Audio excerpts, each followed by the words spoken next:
NBA prospect Jack Kayil has been getting major draft buzz recently after leading his team to win the German League Championship, and he's been climbing up the big boards and making himself one of the most widely known international prospects because of his combination of passing and scoring. So today we're going to take a dive into his game. The 20-year-old's AWS combine measurements came back super solid for his role. On the court, he's going to be between 6'4" and 6'5", with a wingspan just shy of 6'6". And lastly, he's going to be weighing in around 189 pounds. This, of course, will be a place of emphasis for him offensively and defensively, but we're going to get into that later. As a scorer, Kayil is mainly known as a jump shooter, so that's what we're going to dive into first. But before we do, welcome to Basketball Intuition. I'm your host, Ethan Simon. Make sure to let me know what y'all think about his future, maybe some player comps you have, and what team you want to see him end up on, and I'll make sure to answer all of these questions myself at the end of the episode. As a jump shooter, Kayil's jump shot is very solid, but his mechanics are a little bit inconsistent at times. The good things about it is he gets great lift, and he has a very high release point, which I love, but his follow through at times can be a little bit wonky. But nonetheless, Kayil as a jump shooter is the definition of a tough shot maker. He has limitless range with extreme confidence and is willing to shoot the ball from anywhere on the court, off the catch or off the dribble. And I actually want to start with his three-point shooting off the dribble. We saw it most often in a very practical place, the pick and roll. If you go under the screen, regardless if it's a high ball screen or closer to the three-point line, he's gonna shoot it. And the other places off the dribble we saw him shooting the three ball was simply off of size up threes, and more importantly, sidestep and step back threes.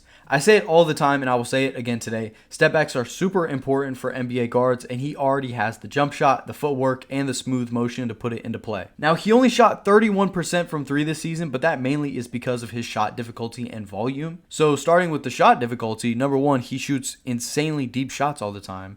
And number two, he shoots so many grenades. If there is 6 seconds left and he is in the game, he is getting the ball and he has to put up a grenade. And volume, he was shooting almost 57% of all of his shots from three. And when you put those two together, it's just kind of unrealistic to expect him to have a crazy three-point percentage. And I do think that in the NBA, his efficiency will go up because he's going to have a different kind of role. And if he's able to start turning this efficiency up, it will pay dividends in many different ways offensively for him.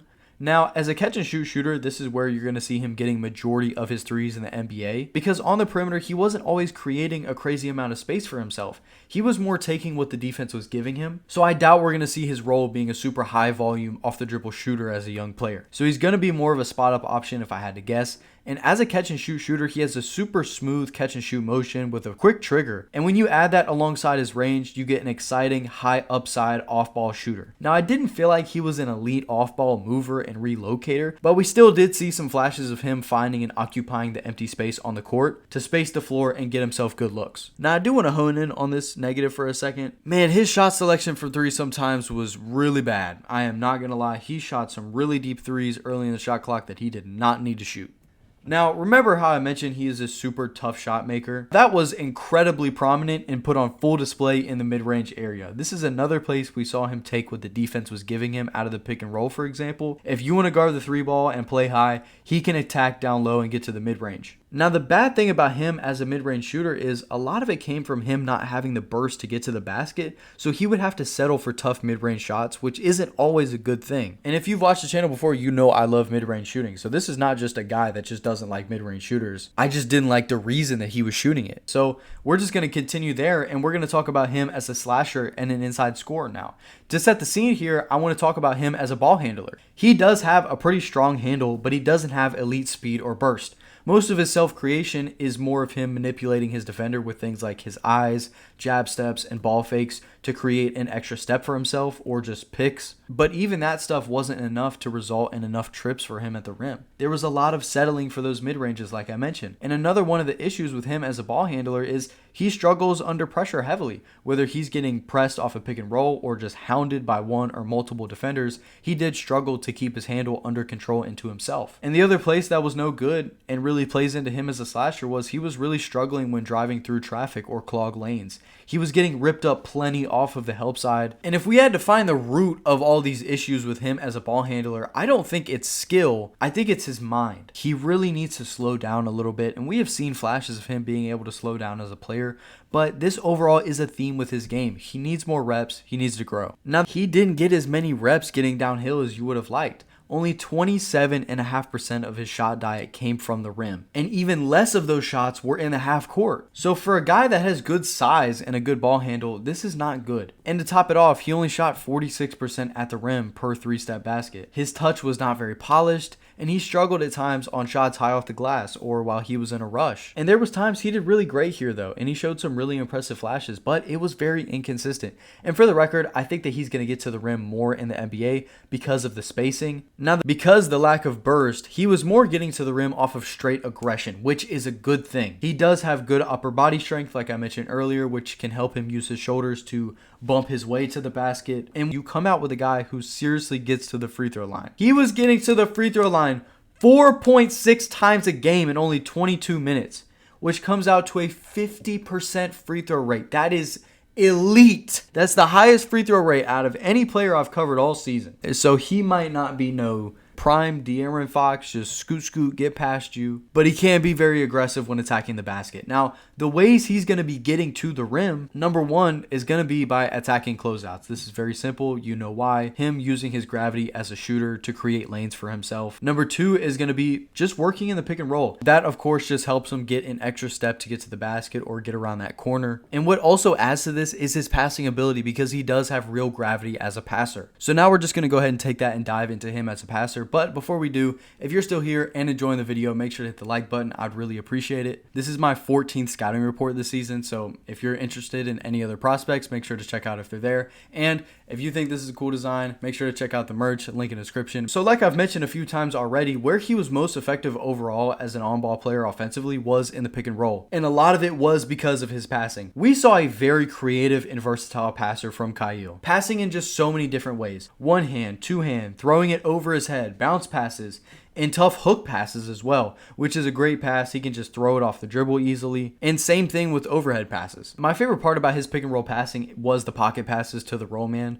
He was very confident in trying to fit these passes through tight windows to give his big a good opportunity. For Alba Berlin, it led to a lot of hockey assists, which obviously he doesn't even get credit for. He averaged 3.4 assists a game, but if you were to put in those hockey assists, it would have been at least 4. An issue with him in this area, though, is that he would try a little bit too hard at times to fit this pass in a place that it couldn't go. Passing through too tight of windows, trying to pass over top of somebody who simply is just too big and stuff like that. And when you add that stuff with his turnovers off the dribble, you do come out with a guy who's pretty turnover prone right now. And this also just goes back to the root of the ball handling issue, him just needing to slow down and process the floor better and learning to become a better decision maker. But still, as a passer, there are some people out here calling him a point guard.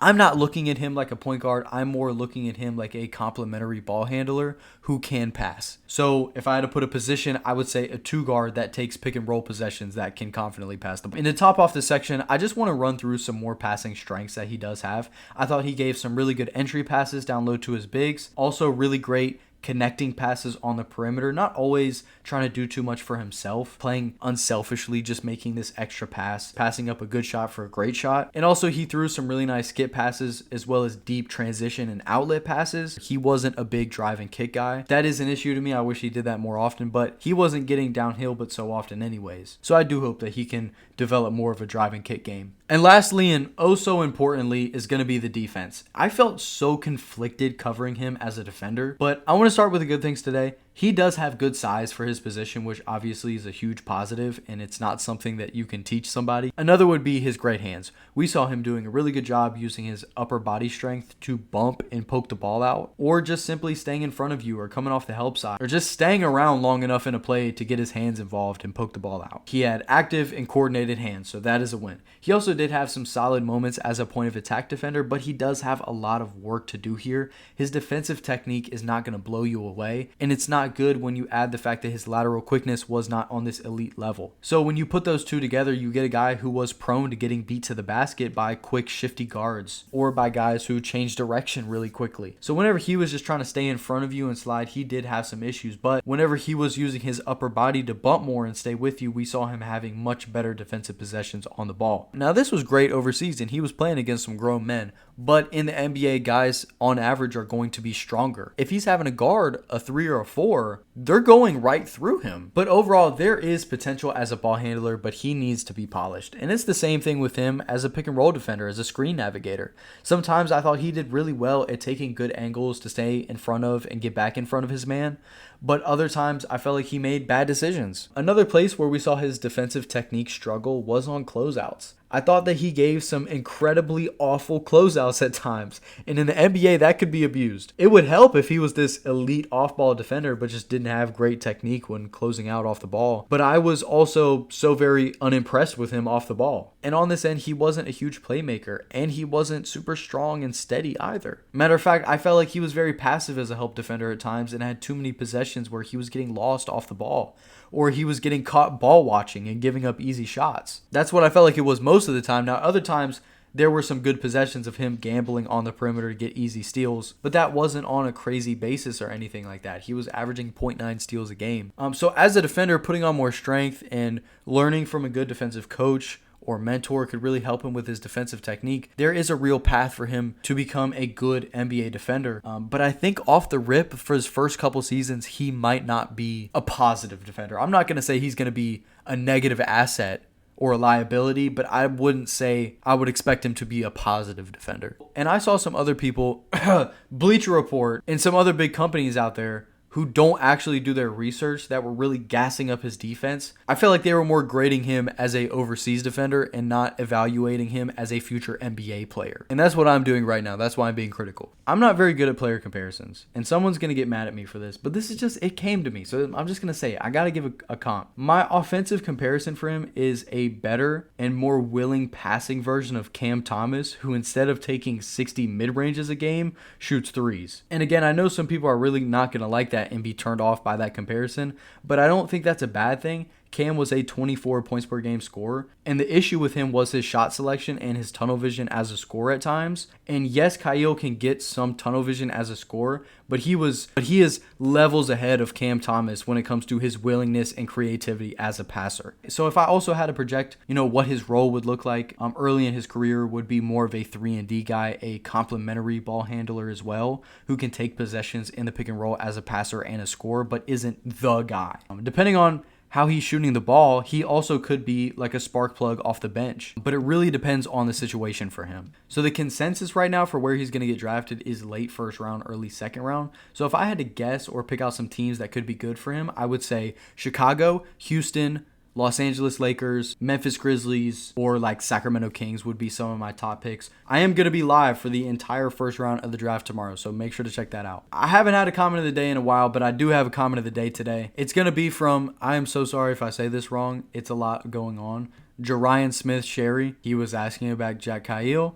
I was already about to start working on it. I was thinking about it in my head, and then he commented, and I was like, all right, that's who we're doing. So thank you for the suggestion and the confirmation. And he was also showing some more love in the comments. So I really appreciate you, man. I haven't posted in like a week because I was out of town. But I asked my grandma while I was there what verse of the day should be, and she gave me Psalm 91. I would encourage you to read the whole thing, but I'm just going to go with Psalm 91:4. He will cover you with his feathers, and under his wings you will find refuge. His faithfulness will be your shield and rampart. Jesus loves you. I love you. Have a great day, great night, whatever time it is for you. If you enjoy the video, make sure to like, comment, sub, hit the notifications, hype the video up. I really appreciate all that stuff, and I'm gonna see you guys very soon in the next video and hopefully the stream tomorrow. Take care. Peace out.